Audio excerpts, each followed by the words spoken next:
एक है रूह और एक है रूहानियत। मैं रूह वाला हूँ, नाज़िम साहब रूह वाले हैं, ये उलमाए किराम रूह वाले हैं, आप रूह वाले हो।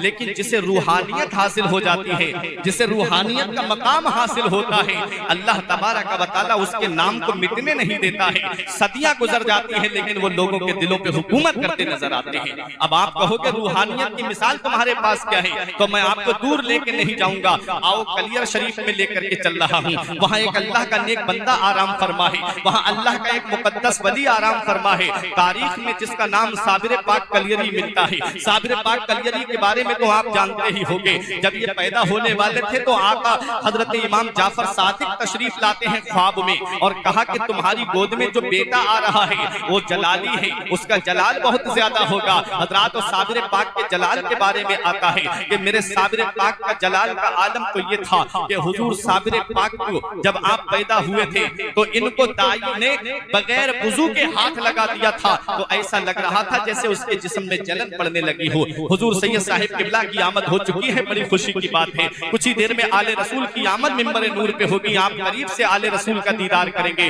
आप जरा थोड़ी मेरी तरफ तवज्जो दीजिए। साबिर पाक कलियरी के बड़े चहीते मुरीद हैं, नाम है उनका शमसुद्दीन तुरक पानीपती।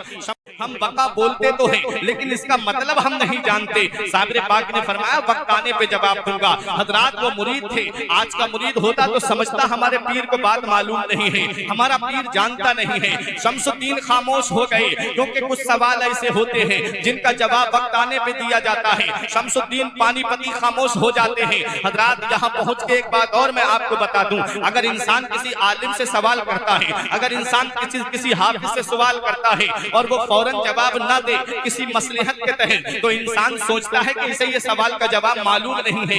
एक शख्स ने एक आलिम साहब से सवाल किया, एक बात बताइए आलिम साहब, आज हर इंसान ये तमन्ना करता है काश मैं अजमेर में दफन हो जाता गरीब नवाज के कुर्ब में, काश मैं बरेली में आला हजरत के कुर्ब में दफन हो जाता, काश मैं बहराइच में गाजी पाक के कुर्ब में दफन हो जाता।